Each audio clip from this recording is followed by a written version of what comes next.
Good morning, Marianne Elliott from 360 Mortgage Solutions. So today I wanted to jump on and have a quick talk to you about solicitors, and more importantly, when you need to have your solicitor planned and what to look for when you're picking a solicitor. So I get asked regularly from first home buyers when they need to have their solicitor's details in the home buying journey.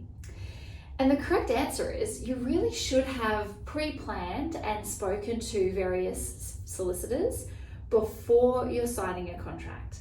The benefit to you is you have a good plan of who you're using, how they communicate and what to expect. But also you might want the solicitor to have a quick eyeball over your contract before you sign it and commit to it.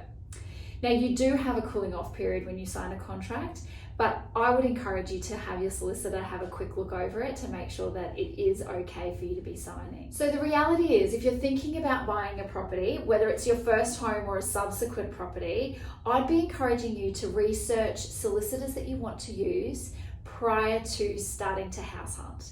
That way, like I said before, you know exactly who you're planning on using, you know when you're going to instigate their services, and when you're signing the contract, you can add their details in the actual contract of sale so that your mortgage broker, the real estate agent, and everyone knows who to be contacting. So who do you look for in a solicitor? And I get asked that a lot as well. And the reason being is there are really quite various quotes that you can get from solicitors.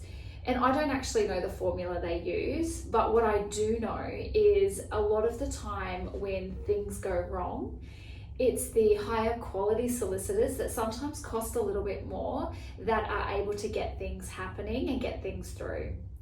From my personal experience as a mortgage broker, it seems to be the amazing solicitors and conveyancers for me are the ones that will liaise with me and liaise with the agent and not necessarily be bringing the client in every step of the way. Now, that's not to say the client doesn't know what's going on. They definitely get copied into emails. So I have an example of this communication.